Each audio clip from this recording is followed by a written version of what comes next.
আসসালামু আলাইকুম। শিক্ষার্থীরা, তোমরা সবাই সুস্থ এবং সাবধানে আছো এই আশাবাদ ব্যক্ত করে দিনাজপুর আদর্শ কলেজ কর্তৃক আয়োজিত অনলাইন ক্লাসে সবাইকে শুভেচ্ছা ও স্বাগতম। আমার পরিচয় তোমাদের জানা আছে, তারপরও বলছি, আমি মোসাম্মদ মাইজাবিন আক্তার, প্রভাষক অর্থনীতি। শিক্ষার্থীরা, তোমাদের সাথে বেশ কয়েকটা ক্লাস আমার অর্থনীতি দ্বিতীয় অধ্যায়েই পড়াচ্ছি আমরা। আজকেও দ্বিতীয় অধ্যায় চাহিদা এটা পড়াবো, কিন্তু চাহিদার স্থিতিস্থাপকতা, একটা নতুন টপিকস, স্থিতিস্থাপকতা, এটা আমরা পড়ব। স্থিতিস্থাপকতা ইংরেজিতে বলে ইলাস্টিসিটি। স্থিতিস্থাপকতা বলতে সাধারণত আমরা অপেক্ষকের স্বাধীন চলকের পরিবর্তনের ফলে অধীন চলকের যে পরিবর্তন হয় তার মাত্রা বা হারকেই স্থিতিস্থাপকতা বলে। অর্থনীতিতে স্থিতিস্থাপকতা বিভিন্ন ধরনের হতে পারে, যেমন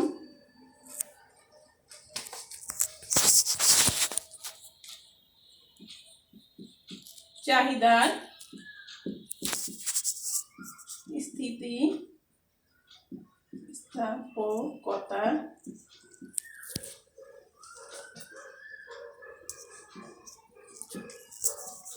দামের স্থিতি,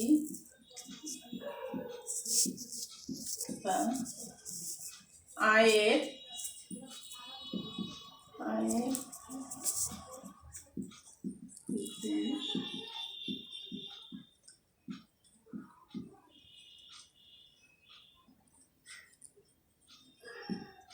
ব্যয়ের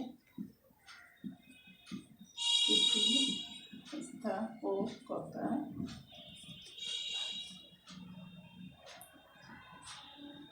হচ্ছে আড়াআড়ি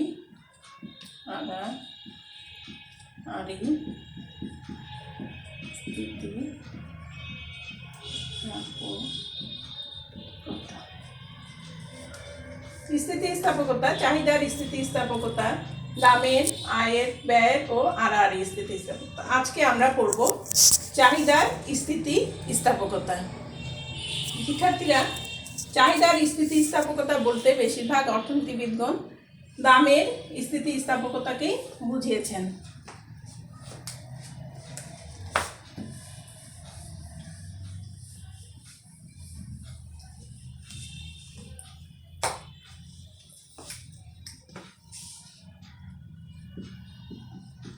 চাহিদার স্থিতিস্থাপকতা, ইলাস্টিসিটি অফ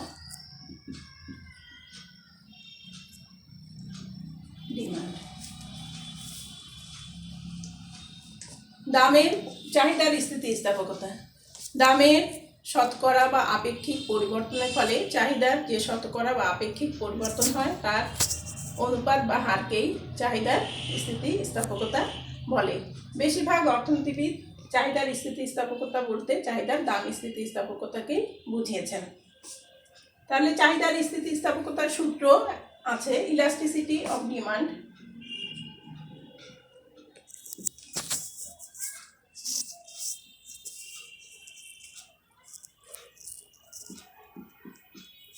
চাহিদা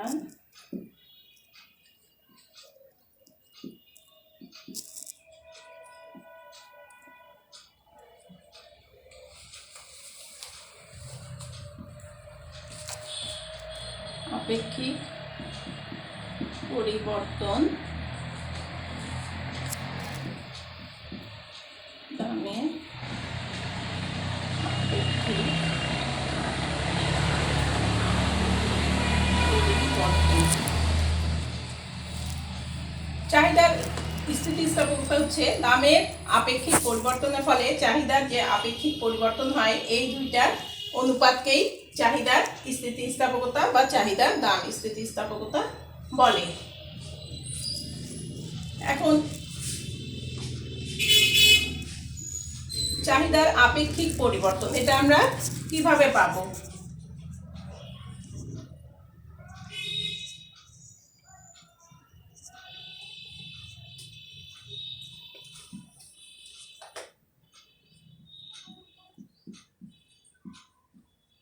চাহিদার পরিবর্তন ভাগ হচ্ছে প্রাথমিক বা মূল চাহিদা।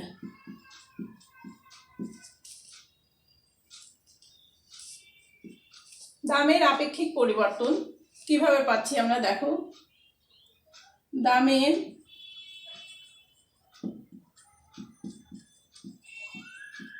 দামের পরিবর্তনকে যদি আমরা প্রাথমিক বা মূল দাম দিয়ে ভাগ দিই তাহলেই আমরা পাবো দামের আপেক্ষিক পরিবর্তন। এখন এগুলো আমি সংকেত আকারে একটু লিখে দিই। চাহিদার পরিবর্তন ডেল্টা কিউ, প্রাথমিক চাহিদা শুধু কিউ। দামের পরিবর্তন ডেল্টা পি, প্রাথমিক দাম পি। এখন আমি এটা সংকেত আকারে সূত্রটা নিচে লিখব।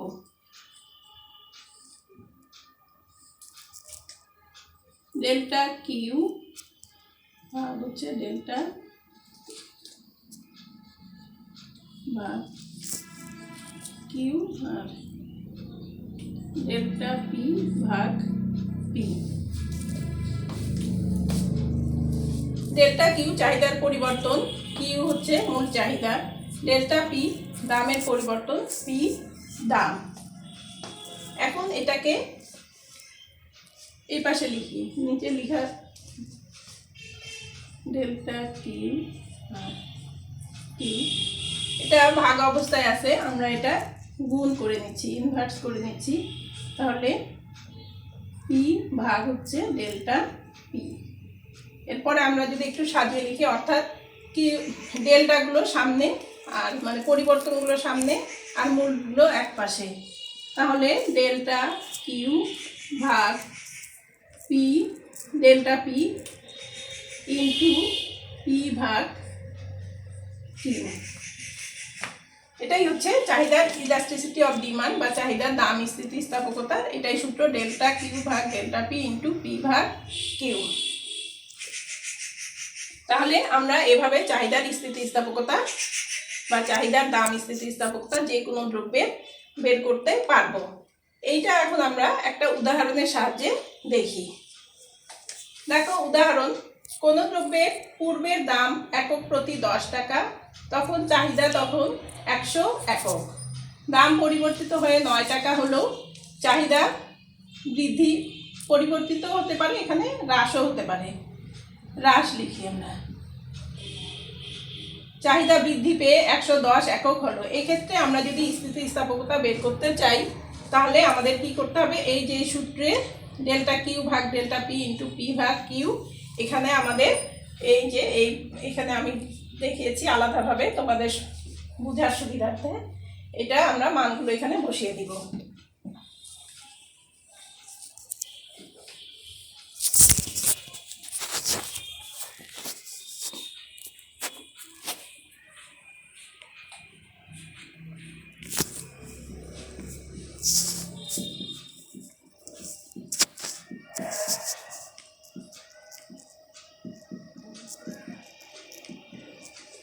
তাহলে সূত্র আমাদের ছিল ডেল্টা কিউ ভাগ ডেল্টা পি ইন্টু পি ভাগ কিউ।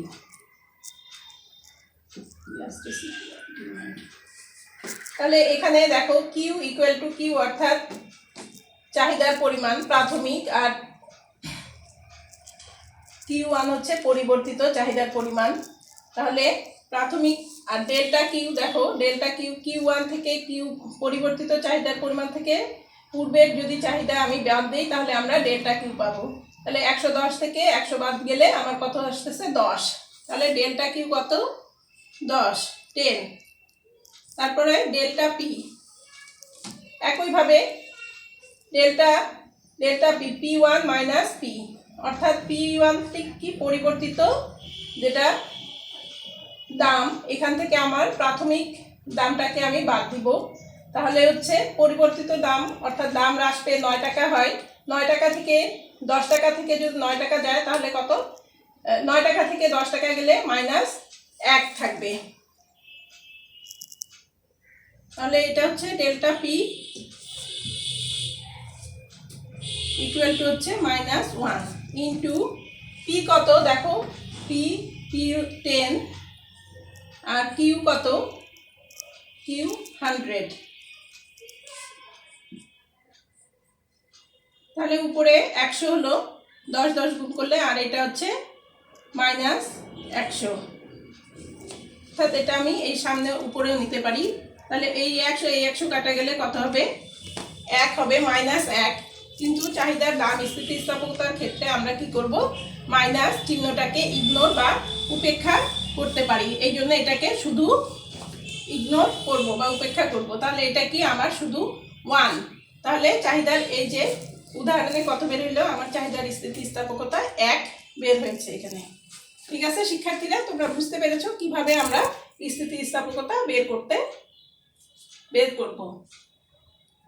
তাহলে এটা হচ্ছে, এটাকে আমরা চাহিদার একক স্থিতিস্থাপকতাও বলতে পারি। যখন 1 আসবে স্থিতিস্থাপকতা, তখন এটা একক স্থিতিস্থাপকতাও বলতে পারি। এটা দেখো, চাহিদার স্থিতিস্থাপকতা 5 প্রকার।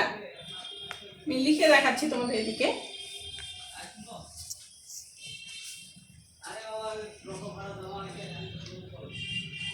1 নম্বর,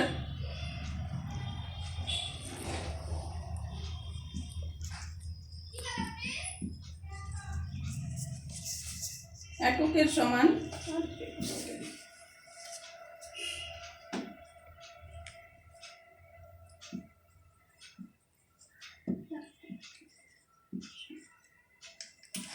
চাহিদা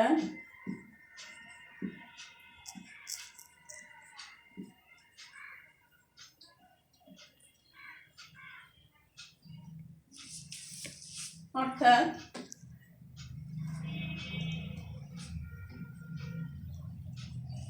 ED equal to 1।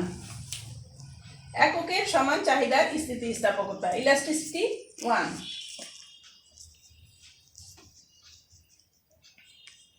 একের অধিক চাহিদা, এখানে আমরা দামও লিখতে পারি, চাহিদা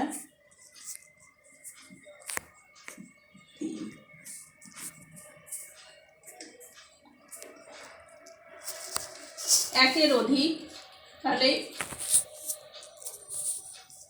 গ্রেটার দেন 1, অর্থাৎ ইলাস্টিসিটি 1-এর চেয়ে বেশি।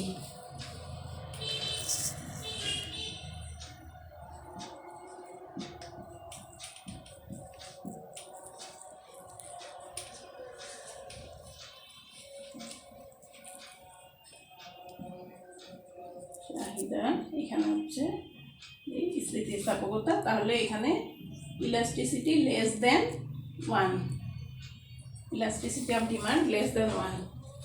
और কি,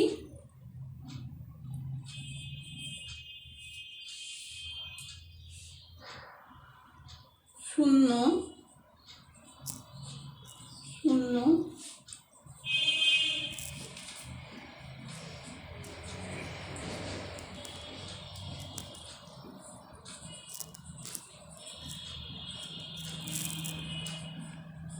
চাহিদার শূন্য স্থিতিস্থাপকতা হচ্ছে ইলাস্টিসিটি অফ ডিমান্ড, ED সমান 0। 5 নাম্বার হচ্ছে অসীম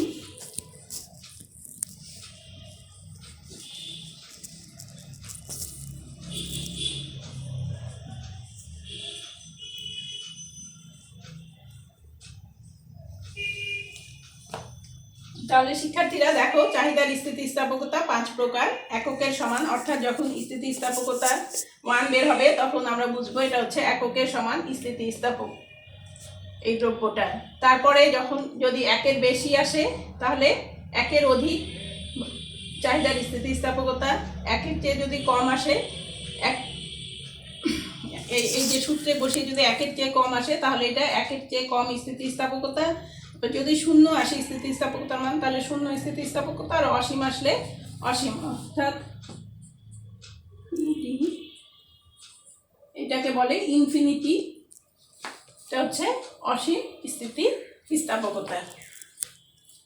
তাহলে শিক্ষার্থীরা তোমরা কিভাবে আমরা স্থিতিস্থাপকতা নির্ণয় করব এই সূত্রের মাধ্যমে তোমরা বুঝতে পেরেছো। এরপর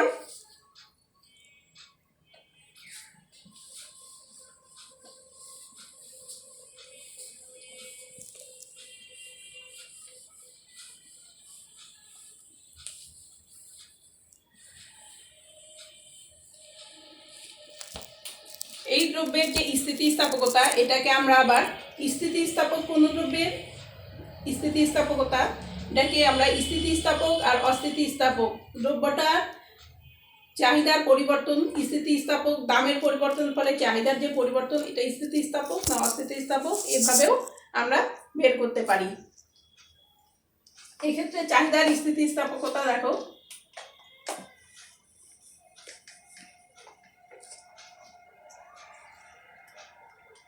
ক্ষেত্রে দুই ভাগে ভাগ করা হয়। এটা হচ্ছে একটা স্থিতিস্থাপক চাহিদা, স্থিতিস্থাপক চাহিদা,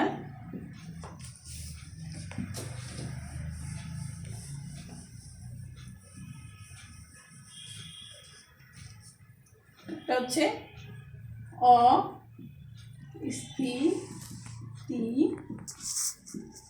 অস্থিতিস্থাপক চাহিদা। তাহলে স্থিতিস্থাপক চাহিদা কাকে বলে বা কোন দ্রব্যের চাহিদাগুলো সাধারণত স্থিতিস্থাপক হয়? দামের খুব কম বা স্বল্প পরিবর্তনে যদি চাহিদার ব্যাপক পরিবর্তন মানে বেশি পরিবর্তন হয়, চাহিদা বেশি পরিমাণে বৃদ্ধি পায়, সেটাকেই বলে চাহিদার পরিবর্তন বেশি হয়, দামের পরিবর্তন অপেক্ষা যদি চাহিদার পরিবর্তন বেশি হয়, সেটাকেই আমরা স্থিতিস্থাপক চাহিদা বলবো।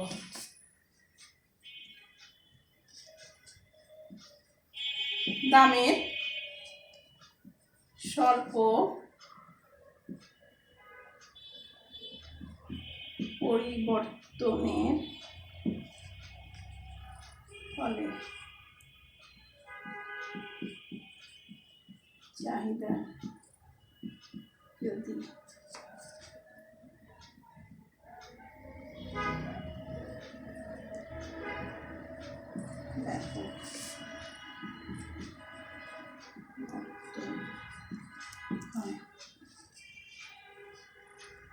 সেটাই হচ্ছে স্থিতিস্থাপক। দামের স্বল্প পরিবর্তন আর চাহিদার পরিবর্তন হচ্ছে বেশি। উদাহরণের সাহায্যে আমরা দেখি, ধরি দামের পরিবর্তন 10%,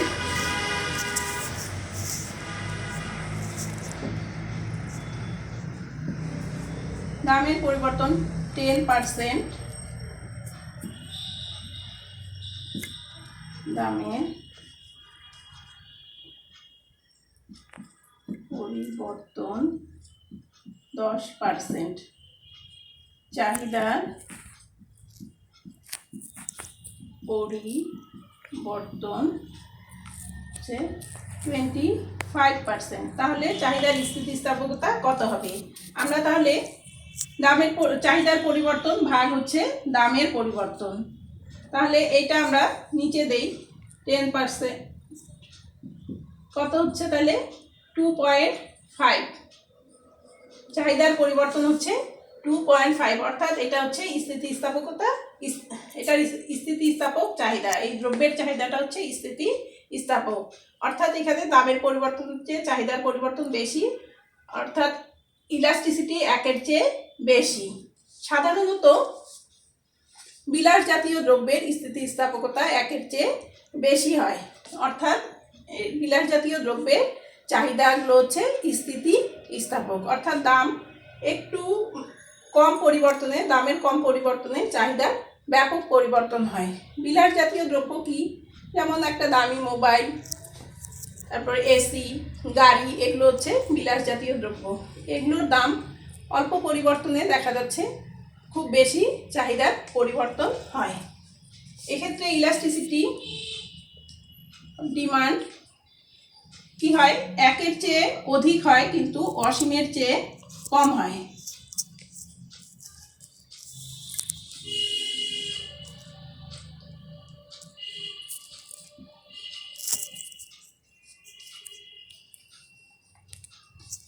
হয় এটা, ইলাস্টিসিটি একের চেয়ে কম কিন্তু অসীমের চেয়ে বেশি হয়।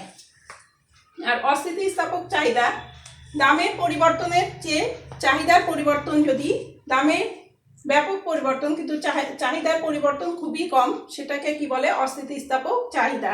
সাধারণত নিত্য প্রয়োজনীয় দ্রব্যের চাহিদা অস্থিতিস্থাপক হয়। এক্ষেত্রে দেখো, দামের পরিবর্তনের চেয়ে চাহিদার পরিবর্তন বেশি। ধরি দামের পরিবর্তন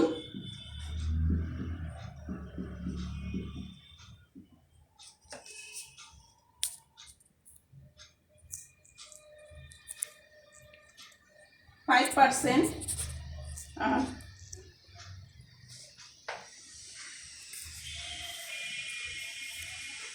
10%, আর চাহিদার পরিবর্তন 5%। তাহলে কি হবে? ইলাস্টিসিটি অফ ডিমান্ড অর্থাৎ অস্থিতিস্থাপক চাহিদা এটা 10, তাহলে দশমিক কত হবে?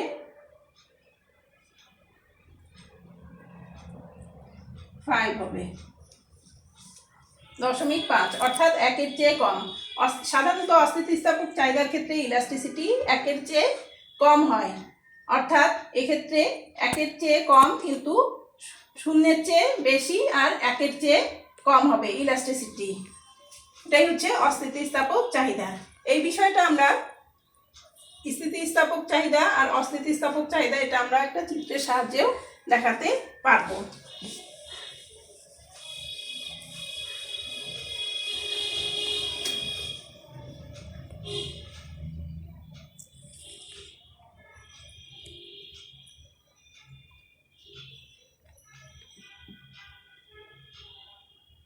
স্থিতিস্থাপক আমি বলছি, এখানে কি হবে? লম্ব অক্ষে তোমরা জানো এখানে তো দাম হবেই, আর এই পাশে হচ্ছে চাহিদার পরিমাণ। চাহিদার পরিমাণ, দাম একটা P1 আর এটা হচ্ছে P2।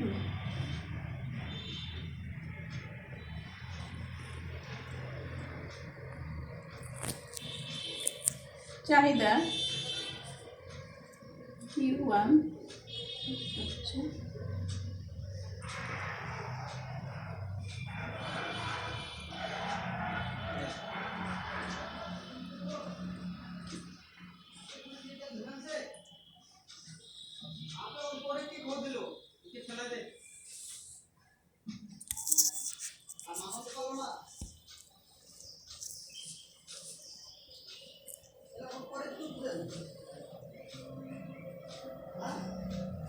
শিক্ষার্থীরা এখানে দেখো, এখানে স্থিতিস্থাপক চাহিদা অর্থাৎ দামের পরিবর্তন কম, ডেল্টা পি, এটা হচ্ছে ডেল্টা পি অর্থাৎ P1 থেকে P2, দামে চাহিদার পরিমাণ Q1 থেকে Q2। তোমরা চিত্রেই দেখতে পাচ্ছ যে এই অংশটা বড়, অর্থাৎ ডেল্টা দামের পরিবর্তনের চেয়ে চাহিদার পরিবর্তন বেশি।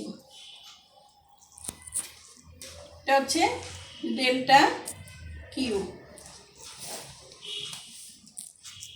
এই অংশটা হচ্ছে ডেল্টা কিউ। এখানে আমরা কি দেখতে পাচ্ছি? দামের পরিবর্তনের চেয়ে, অর্থাৎ চাহিদার delta q greater than delta p, অর্থাৎ চাহিদার স্থিতিস্থাপক চাহিদার সঙ্গে কি দামের পরিবর্তন হচ্ছে কম, আর চাহিদার পরিবর্তন বেশি। তাহলে এইটা আমরা চিত্রের মাধ্যমেও দেখতে পাচ্ছি যে এখানে কি দামের পরিবর্তন কম আর চাহিদার পরিবর্তন বেশি। P1 থেকে P2 দাম হওয়াতে চাহিদার দাম বৃদ্ধি পাওয়াতে চাহিদার পরিমাণ Q2 থেকে Q1 পরিমাণ হ্রাস পেয়েছে। এটা ডেল্টা কিউ এর পরিমাণ বেশি। এটাই হচ্ছে স্থিতিস্থাপক চাহিদা। আর অস্থিতিস্থাপক চাহিদা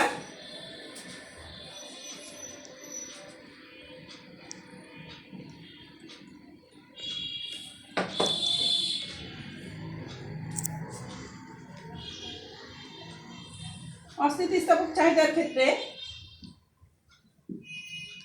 দামের পরিবর্তনের চেয়ে এখানে চাহিদার পরিবর্তন কম কিন্তু দামের পরিবর্তন বেশি।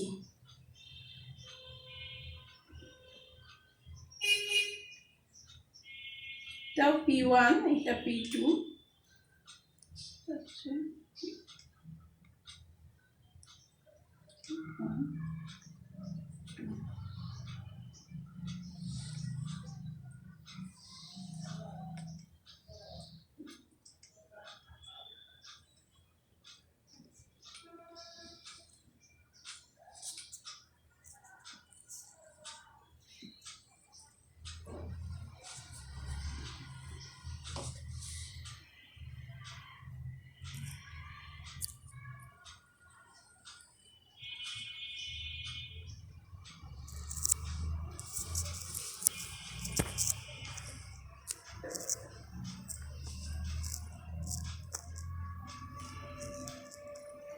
শিক্ষার্থীরা এখানে দেখো, লম্ব অক্ষে দাম, ভূমি অক্ষে চাহিদা আছে। কোনো দ্রব্যের দাম যখন P1 তখন চাহিদার পরিমাণ Q2। দাম বৃদ্ধি পেয়ে P2 যদি হয় তখন চাহিদার পরিমাণ হ্রাস পেয়ে Q1 হয়। অর্থাৎ এখানে দেখো দামের, এটা কেন অস্থিতিস্থাপক চাহিদা, এখানে দামের পরিবর্তন বেশি, অর্থাৎ ডেল্টা P এখানে বেশি আর ডেল্টা Q এটা হচ্ছে দামের পরিবর্তনের চেয়ে চাহিদার পরিবর্তন কম, এই জন্য এটা হচ্ছে অস্থিতিস্থাপক চাহিদা। আর অস্থিতিস্থাপক চাহিদার ক্ষেত্রে চাহিদা রেখাটা সাধারণত খাড়া হয়, আর স্থিতিস্থাপক চাহিদার ক্ষেত্রে চাহিদা রেখা চ্যাপ্টা আকৃতির হয়। এটাই হচ্ছে স্থিতিস্থাপক আর অস্থিতিস্থাপক চাহিদার মধ্যে কিভাবে তোমরা বুঝবা, পার্থক্য বলতে পারো, আবার সংজ্ঞাও বলতে পারো। শিক্ষার্থীরা, আশা করি তোমরা আজকের ক্লাস বুঝতে পেরেছো। আগামীতে আবার দেখা হবে। তোমরা সুস্থ থাকো এই কামনা করে আজকের ক্লাস শেষ করছি। ধন্যবাদ।